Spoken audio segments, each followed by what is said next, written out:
Let's see what's good. Starting this off with the Ogre. Ogre searching for the Kashtira preparation. We're going to normal summon into a Baron de Flor. Omni negate. Now, this is where the problem arises. We now have to get hit by the Ash, and then Baron de Flor would negate the Sage. So your goal would have to be, how can I bait the Baron de Flor or Ash to be used on something that's not Sage or not Wishes? We need one of these cards to go through. The preparation's no good. We're fine. Let's see. Druid Swarm can maybe help with some bait, right? We did not, we don't have a Light or Dark in the Grave to banish the Druid Swarm. So what are we gonna have to do here? Are we gonna follow up with the Roar? Bait him with the Roar. See, it's all about the bait. It's all bait him out. Max C. Oh, Baron de Flor can negate the Ash and then the Sage will go through. Yes? Is he taking the bait? The bait has been taken, mate. Just like that, we now have Sage into Maiden. This is how you gotta think. You gotta throw out the bait. You gotta see what plays you have in your hand. We are under Max C though. That is quite the issue. Wishes of Eyes of Blue, equipping onto the Blue Eyes White Dragon. Normal summon the Sage. Sage on summon, grab into Maiden. Maiden is gonna be activating, equipping into the back row our True Light. Ooh, we don't care under Max C. We are summoning our Tyrant Dragon here. We further don't care going into Spirit of Eyes of Blue, draw 2 so far, as you grab the Mausoleum. Mausoleum is now here with the True Light. We're going to Reborn. We're going for a 1-turn kill, and we just top-decked the Scareclaw Kashtira, which could summon itself onto the field. How much damage are we looking at here? 7,500. Not enough. Further, Reborning a Blue Eyes White Dragon on the field. Now, why would we summon this? It essentially means that the opponent said, I am ending my main phase to go into the battle phase, thus the last opportunity to whip out that Scareclaw Kashtira. We do have a secret play in our hand, the Druid Swarm. Now, it's worth noting, it does not matter how many bodies you have on the field. The Tyrant Dragon will attack every single monster on the field once each. Banishing the Ogre, come forth, Druid Swarm. You're done. It's over. Take out the Baron de Flor. Take out... Oh, we actually get negated on that second attack. You got us. All right, you did get us good. Preparation, also summoning a body on the field. Oh, boy, this went horribly wrong. Ain't no way we did not have our OTK. No. Oh, no. 7 cards in hand. Oh, jeez, that Scareclaw Kashtira negating the second attack was insane. Now, we have the Heretic Seal, which could spin a card back to the hand. What else is our form of disruption? I mean, this would get summon a Baldrake from the deck to then tribute off a Druid Swarm, possibly. This may not turn into another form of disruption, where otherwise we just have one disrupt. One play, one opportunity. Pathfinder searching for the Kashtira field spell here. Yup. Let's field spell it into our Unicorn. Unicorn, you don't want to spin this back to the hand. It'll just be resummoned back. It's not a hard once per turn on the summon. Theosis. This could have potentially been a good spin back. It would have stopped the Fenrir from being summoned. Now we're waiting. We're going to tribute off the... Oh, we're just going to scoop. Let's get out of here. The 1-turn kill went wrong. That was no good. Oh, boy. That is an issue. Let's hop into game 3. Cross out if we play Ogre in the deck.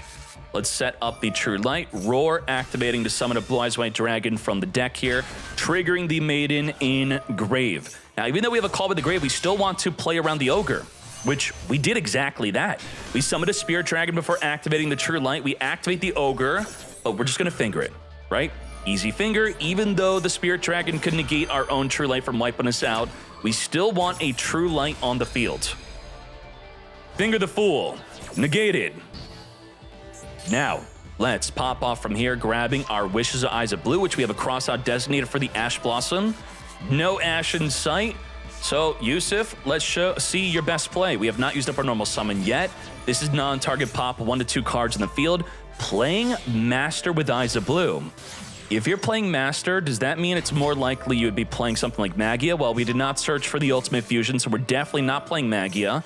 We're going to be grabbing the Mausoleum, additional summoning the Master with Eyes of Blue, adding back in Grave our Sage with Eyes of Blue. Mausoleum, get a Blue Eyes White Dragon into the graveyard as we now tribute off the Spirit to Reborn from Engrave our Blue Eyes White Dragon. Let's equip onto it a Neos Ultimate as we then make our second copy of our Spirit Dragon. How many forms of this? Whoa, during the end phase, we're making plays here. This dies in our own end phase. It's gone. It's dead unless we find a way to protect it from being destroyed. What's that way going to be? We are going to tribute off the second spirit for a Crimson Dragon. Sure. Crimson Dragon targeting the ultimate spirit to summon a Siffer Divine Dragon. Let's freaking do it. And just like that, it passively protected us from being destroyed, and it will passively protect us from being destroyed again. And had we not made this play during our own end phase, we would have been fingered. We finger the first spirit, they jump off with the second spirit, we then finger the second spirit so that it does not summon the ultimate spirit to stop us from fingering the first spirit. So this was a great play. Very well done. We have negate and destroy anything on the field, negate anything activated on the field, imperm negate a monster, pop up to 1 to 2 cards on the field. That's going to be 4 disruptions. This will be 1 pop though. 1 pop. Play through 4 disrupts. As we summon our unicorn, unicorn activated to get negated and popped by the Siffer Divine Dragon. Negate. And by the way, these fingers do absolutely nothing. If we were to activate Max C, we couldn't finger it because this passively states that your opponent cannot finger you. Let's see what's good from there. We have the Rise Heart special summon, another Rise Heart alongside it, banishing from the deck our Birth. Randomly 3 cards off the top of the opponent's deck. This is actually a pretty good counter against Blue Eyes if they only have monsters on the field, which we do not. We have Imperm. We have Imperm, we have Majesty with Eyes Dragon, which can non-target pop 1 card on the field here. Let's just simply negate. Not today, mates. Completely dead fingers. They cannot even be activated. Woo, we popping. Let's go. Just like that. We had 2 Blue Eyes in the graveyard. I didn't see it. I was thinking it was just 1 pop. 1 to 2 pops, double poppage, non-target wipe it.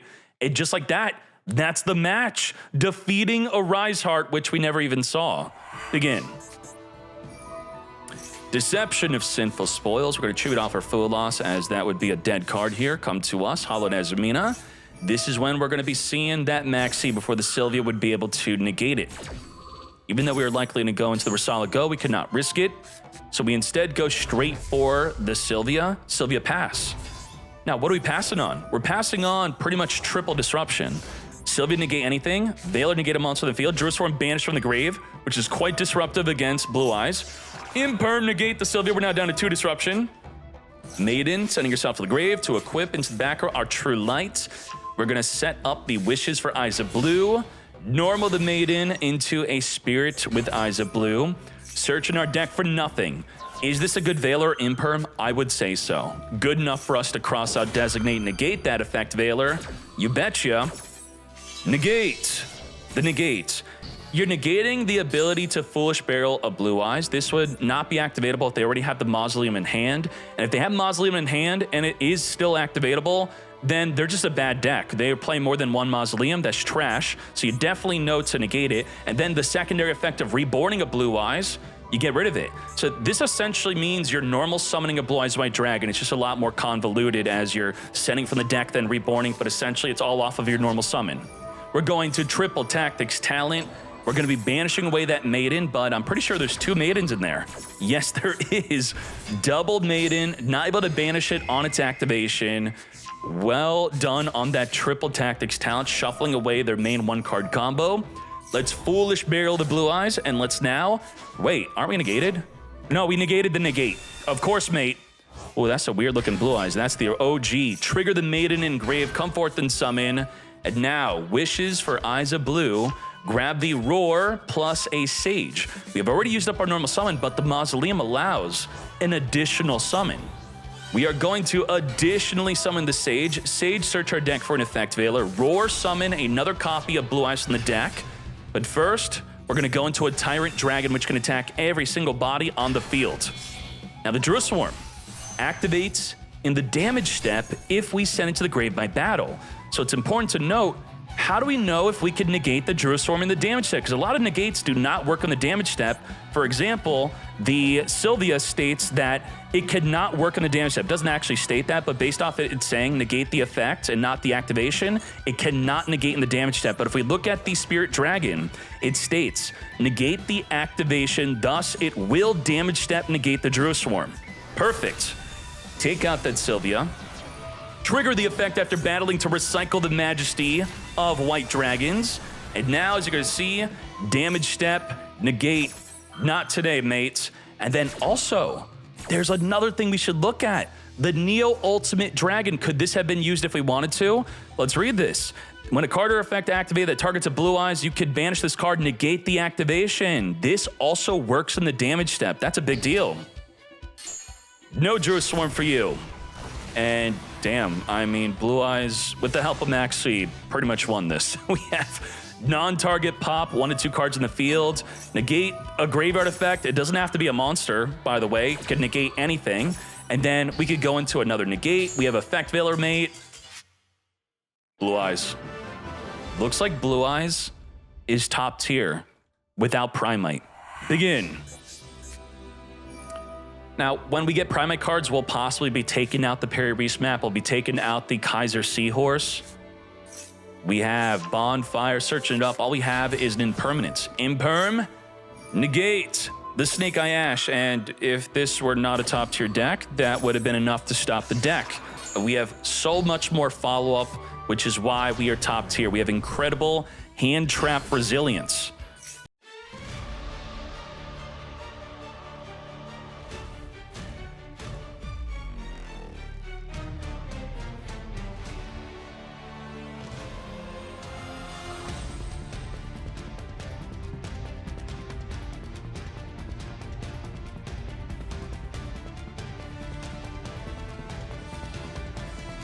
And now what we have here is we have non-target negate up to 2 cards on the field. We have triple monster negate, plus Sylvia negate anything. And we have the Promethean Princess, which will be activatable once the opponent summons, which will trigger the field spell to summon something from the back row to then trigger the Promethean. So 6 disruption against a 5-card hand.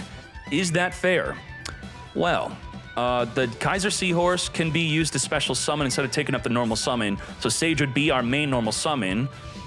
The Piri Reese map and the Sage do conflict with each other here. We're going to start this off with the Blue Eyes White Dragon being summoned from the deck. This is 6 disruptions. That is going to trigger the Divine Temple, summoning the Oak, which now turns on our Promethean Princess Engrave. Kaiser Seahorse is now special summonable. As we negate number 1, we still have our normal summon. Normal summon the Seahorse into Spirit with Eyes of Blue. Blue on summon is going to be Chainlink blocking the Apollo USA, but the Promethean Princess is going to get popping. Let's pop you away as the Desiree is not going to negate. It can't get Chainlink blocked, as we're now down to 4 forms of Disrupt. Kaiser Seahorse is going to send from the deck a Maiden of White. So right now we're pretending that we don't have a Maiden in White in our hand. Will that even matter? We are going to Mausoleum additionally summon the Sage. So there you go. To more than normal summon once per turn, you get into the Mausoleum. Negate. We have 3 more Disrupt. We're going to send a Blue Eyes White Dragon from the deck to come forth and go into the Spirit with Eyes of Blue. It's summonable more than once per turn. As we hard once per turn activate to reborn our Blue Eyes White Dragon as we get negated again. Negate. We have Desiree negate anything. We have Sylvia negate anything. Sylvia negate. Right? Wow, we didn't negate. True Light. Desiree, negate the True Light on field. Well done. Also negating the Mausoleum, even though the Mausoleum was done doing its thing. So we had 6 disruption. We used all 5. 5 disrupts before scooping. I think that was a pretty good showcase of Blue Eyes. Some other decks probably would have scooped after just 1 or 2 disruption. Let's hop into game 3. Ooh, what is this? Mulcharmy, Fool Loss. We could finger the Fool Loss, but we could have maybe baited the finger with our Ash instead, which we did not.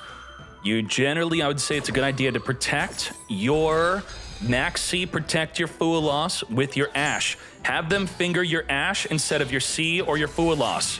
And now this is not going to be as good. Let's see. You're going to want to save this for the Wishes.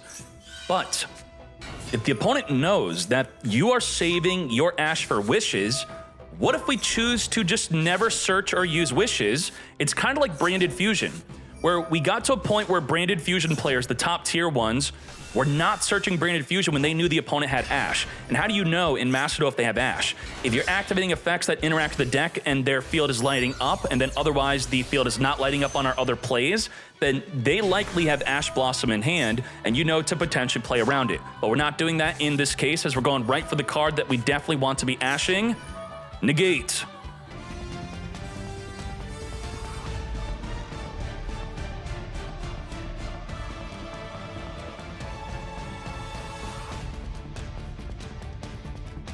We have negate anything activated on the field, negate any monster effect and destroy a card in the field. We have veil or negate a monster in the field, Ashe negate an interaction in the deck. We have Quadra Disruption. Now you may be thinking, oh, it was good that we double Spirit Dragon because he had a Call by the Grave. Call by the Grave is not able to stop double Spirit Dragon. It stops one, not two, because the second one could go into the Ultimate Spirit, which then states your opponent cannot banish cards from the grave, which is happening right now as we cannot finger their Ashe nor finger their Veiler. Let's go. Engraver is activating to get ashed. Ooh, we are ashing an Engraver. That's quite interesting. Normally you would, if you want to ash early, not on the Requiem, you would be using Ashe on the Tract instead. Ultimate Spirit Dragon, when it negates the activation of a card, it does not destroy, meaning it's best to negate a non-monster with the Ultimate Spirit where otherwise the monster on field would remain there. And just like that, very well done. Blue Eyes White Dragon defeating the best deck in the game. Let's go.